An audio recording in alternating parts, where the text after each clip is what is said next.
Former President Donald Trump is available. He's on the phone and he joins us now. Mr. President, thanks very much for being on the show this morning. This is where Trump says Putin says the N-word. Hello, Stuart. I understand that over the weekend at a rally in Florida, you said that it was your personality that stopped Putin invading during your presidency. You want to explain that? Well, that's very interesting. We start off with that one because if you remember when I was running in 2016, they all said Trump will get us into a war. Right. It's his personality. He's going to get us. And actually, now they say it was my personality that kept us out of a war. So I think it was, we had a great 4 years. And there's this discussion about whether we should send jets, MiG jets, to help the Ukrainian Air Force. Would you send in that kind of help? Well, maybe even more, to be honest with you. And I'm the one that would have stayed out. I'm the one that would have stayed out. Let me just explain that Putin is saying things like, don't you dare send anything in. In the meantime, he's killing thousands and thousands of people. I hope he'll mention brilliant plan, slapping on Chinese flags on a F-22. It's so good. I love that. I love that plan. We should do more plans like that. Sending some old 44-year-old plane that probably gets shot out of the sky pretty quickly, and he's acting like we were terrible people if we do that. It's pretty funny that he says, we're going to send different planes, like newer planes, without even, thinking about how long that training would take place for a Ukrainian pilot to learn a completely different fighter jet. It doesn't even matter because, again, he has incredible ideas like F-22s slapped with Chinese stickers on them. When he says, don't you dare do that, and we all say, oh, he said don't do it, we don't want to start. The fact is that what he's doing is a human tragedy. There's not been anything like this, in a sense, maybe ever, but certainly since World War II when you look at it.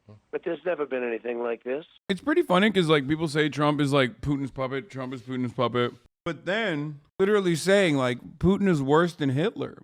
But he just said that. It's hard to figure out what Trump's, consistent position is on any given thing because he just says everything. He does. If you play both sides, you'll always come out on top, baby. On the one hand, he's like, I love Putin. He's so brilliant. I can't believe it. It's so brilliant. We should do the same thing. We should do the same thing in Mexico. Believe me. And then on the other hand, he's like, Putin, what is he doing? It's brutal. They're murdering civilians. It's worse than what Germany did in World War II.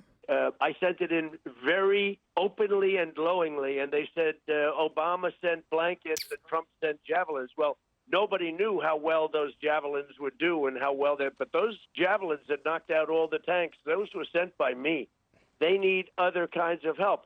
And one thing I do rapidly is that get the oil flowing, because if you reduce the price of oil significantly, that war is going to end. That war is going to end. You know the expression, what you need for war is three things: money, money, and money.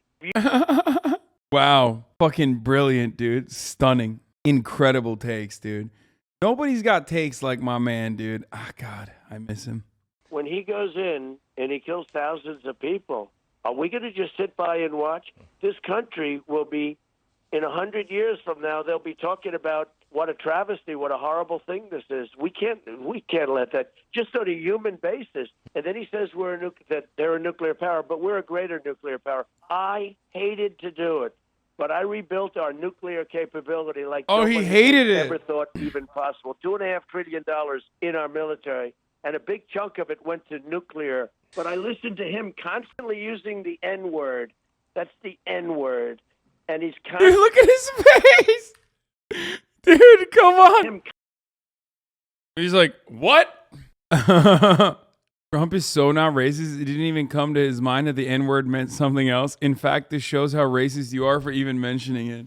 Yeah, I agree. Donald Trump has never thought about the N-word being anything else. President Biden held this 2-hour phone call with Xi Jinping. We haven't got a transcript. We don't know what threats were on the table, but we presume... I think I do. Go ahead. Tell us. We were threatened by China. I heard that he said, he read a line that they gave to him about repercussions. They gave him a line, and he read it. She's very smart, okay? I dealt with all of them. I know them all. I know them better than I know you, Stuart. And I know you and I like you. Oh, my God. Dude, my man's just all hits, dude, okay? Not a single moment wasted. What the fuck is he saying? He's like, yes, I know you very well. I know him like I know you, and I know you very well, Stuart, and I miss you, and I love you. So we should get a tape of the call, just like we did with my perfect call to the president of Ukraine, which is the reason I like him so much, one reason. And now he's proven to be, because he stood up for me with that call. He said Trump did nothing wrong. He didn't threaten me. He didn't threaten me. He could have gone the other way, could have gone woke, like guys like Bill Barr do. Yeah, dog. I wonder why he didn't go the other way. Maybe because they are beholden to the United States of America, and that their interest completely is unimportant as it pertains to who is president, as long as they're still getting guns. Loves him so much he cut off aid, dude. He didn't cut off aid, dude. He blackmailed, or he basically extorted potential compromising information that he wanted the Ukrainian government to create, or else he would stop giving him aid. He threatened to cut off aid. They never stopped it. Dude, Russiagate is the funniest fucking like boomer bait. It's awesome. And it impacts even Zoomers. There's plenty of people even in here that still like repeat the Russiagate shit. Whenever I bring it up, people get so mad at me. They're like, what the fuck, dude? You're wrong. Like, Russia totally fucking stole the election for their homosexual lover, Donald Trump. That's right. Trump and Putin are gay together, and they want to do the nasty. Woo, they want to bump uglies. Russia didn't do it. Nobody did anything. In fact, and we got along with North Korea. I have learned the errors of my ways. You know, how come none of this stuff happened under Trump? And someday you and I will sit down, and I'll tell you why. Wow. One day, dude. I love him. He's going to tell you one day, dude. One day, I'll tell you why.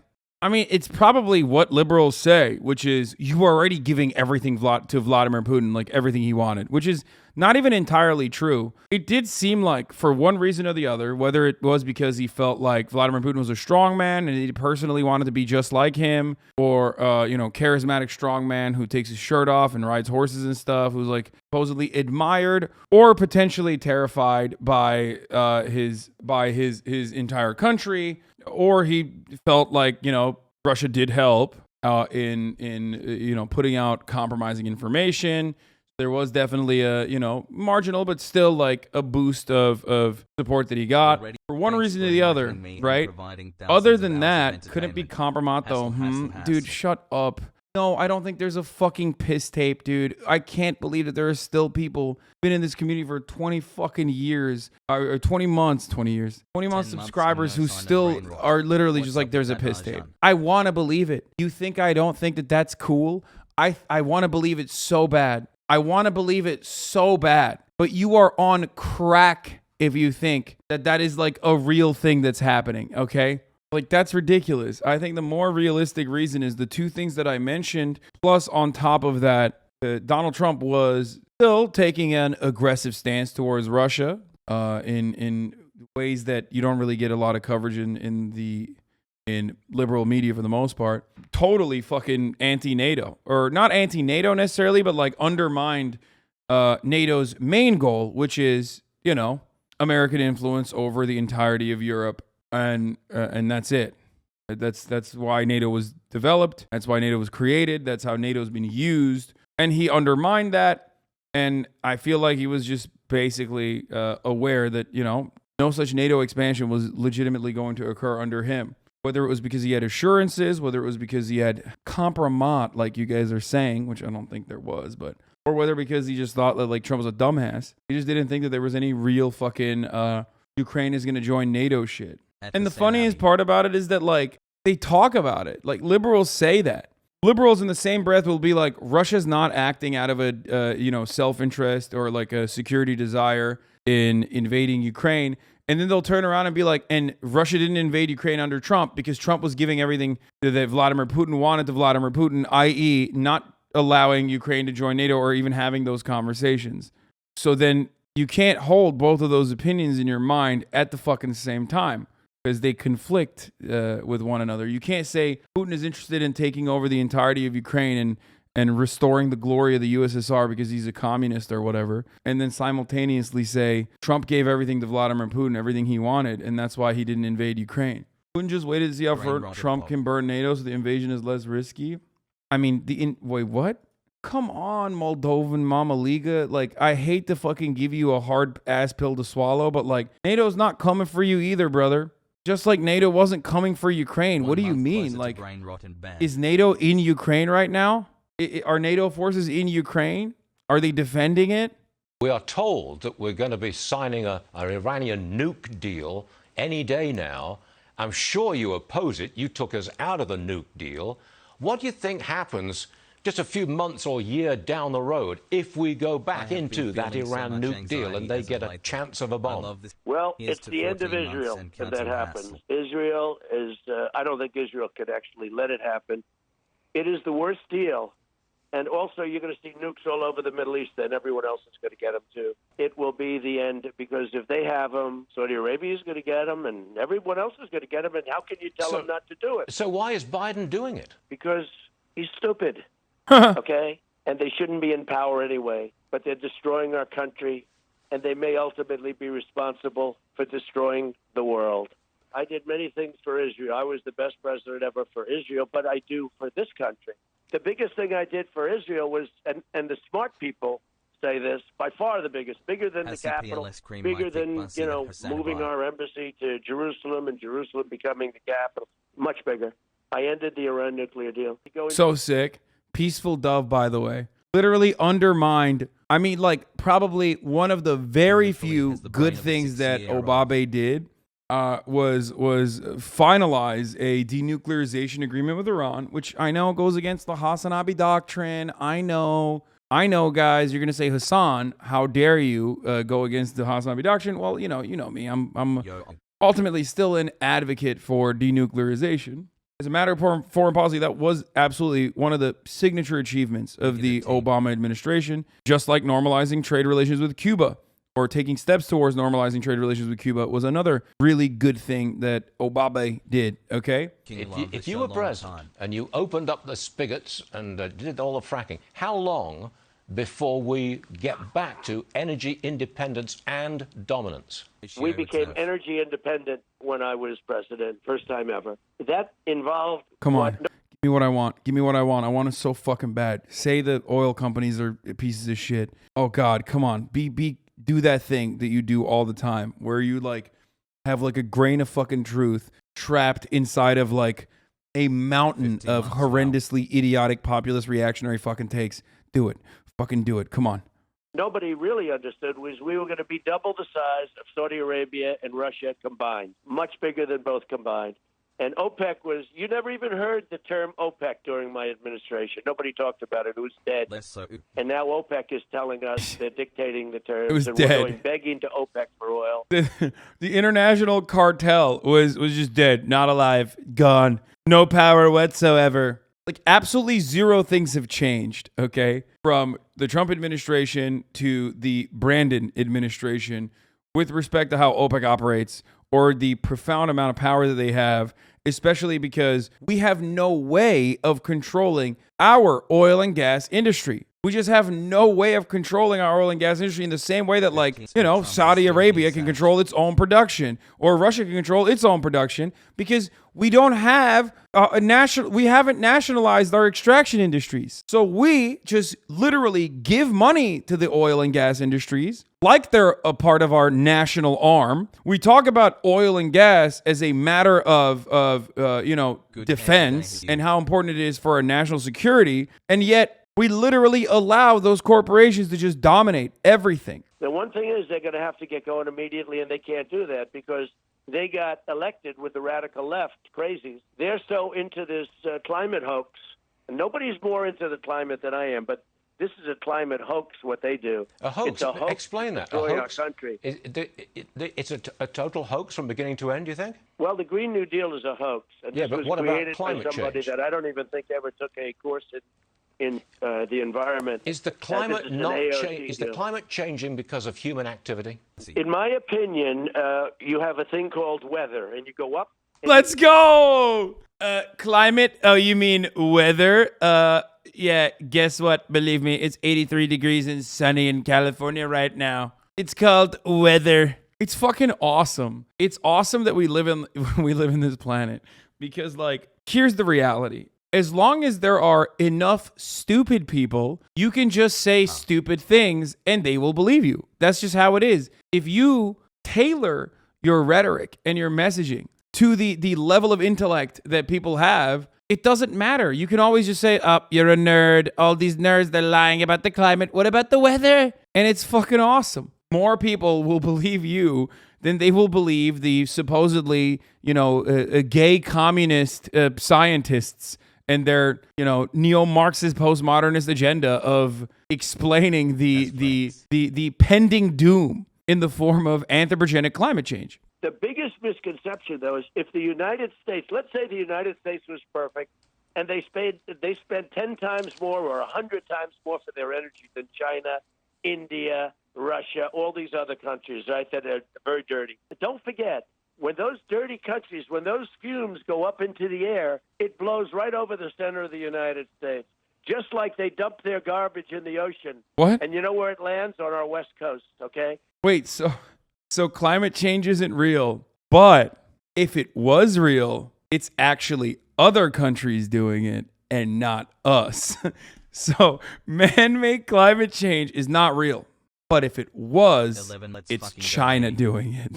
But definitely not the world's largest energy-consuming country. A country where, what is that fucking meme that I always mention where it's like, the average American's fridge consumes more energy over the course of a year than like fucking, like developing nations almost. It's fucking insane. Your fridge uses more electricity than the average Tanzanian. According to the World Bank, the average U.S. citizen consumes about 14,000 or 13,395 kilowatts per year, while his or her refrigerator draws roughly 500 kilowatts of that total. Now compare that to the total annual power consumption of the average person in Nigeria, Ghana, or Bangladesh. Those figures are considerably less than even the most energy efficient fridge we've ever tested. Like just a fridge. You getting rid of your fridge first? No, you fucking dummy. First and foremost, I'm not saying degrowth or whatever the fuck. I'm simply stating that denying it is fucking ridiculous. And if you want to stop, if you want to change our energy consumption, it is idiotic to assume that you can do that by fucking changing your personal commodity consumption choices. What the fuck is wrong with you? You literally have to use the system, the government, to make these sorts of decisions. God, you guys are so fucking crusty and annoying. It's ridiculous. Degrowth on a personal, individual consumption level is quite literally made up by the oil industry, okay? Whenever people are fucking advocating for consumer side activism and like changing your individual choices, you're already doing what the fossil fuel industry thought would be a great way to abdicate their own personal responsibility and deflect away from their own active lobbying efforts that continue our reliance on the fossil fuel industry. But go ahead, yell at me about fucking a fridge that I have in my own house. Oh, Jesus Christ, dude. There's more carbon thrown out of making those things than they can save in 10 years just from making them. The carbon rises up as these are massive structures, and then when they rust out and they're gone in 10 years, for certain reasons, it's very hard to bury them because of what they're made of, especially the blade. Okay. So, but What? the wind is very intermittent. It doesn't work well. Did he say disposing of renewable energy like producers is very difficult? Out and they're gone in 10 years. For certain reasons, it's very hard to bury them because of what they're made of, especially the blade. Okay. So, but the wind is very... Donald Trump fucking despises wind turbines. It's so funny. Like, what happened? My man is the Don Quixote of fucking... He's a Don Quixote of renewable energy, dude. He's like, every time I see a windmill, I'd lose my shit, okay? It's very scary. I'm looking at it. I'm thinking to myself, this is a big demon. This is a big demon. I need to fight it. I love advocating for the fossil fuel industry and then saying wind turbines cause an immediate, clear, and present danger to wildlife, dude. Those birds, they love going on an oil bath. It's like, believe me, it's like you're doing a charcoal mask. These liberals, they love going on goop.com and getting the Gwyneth Paltrow charcoal mask. But when a pelican wants to do it himself, diving directly into the oil spill, all of a sudden, everyone's having a hard time. Birds love oil. They hate wind turbines. It's killing them, but they love the oil. Believe me, folks, I see them all the time. They're going in and dipping their heads and toes directly into the oil. Mr. President, I don't know how much contact you have with Elon Musk. I don't know whether you're in conversation with him or not. Yeah. But Biden... He's a friend of mine. I like him a lot, and I helped him a lot. Yeah, Biden... Oh, shit. Yo, that's crazy. Wow, that's wild. He's friendly to Elon Musk and helped him a lot. And likes him a lot, believe me. I love him, folks. He's so big, beautiful. snubs him. Biden snubs Elon Musk. Maybe it's because his car factories are non-union. I don't know. But Biden snubs him. And I wonder why he does that. Dude, I swear, sucking billionaire cock is just the easiest way to become a Fox News commentator. It's crazy. It's just, it doesn't matter. Critical support to our billionaires, baby. No, non-critical support to our billionaires. It's fucking wild. Basically fucking having this conversation and being like an Elon Musk simp on fucking Twitter. Being like, oh, Biden is snubbing Elon Musk. Why is that happening? Dude, holy fuck. What a question. Why didn't Trump agree with him? That was weird. Yeah, I don't know why he was being generous there. It's just a brief moment of clarity. You know what I mean?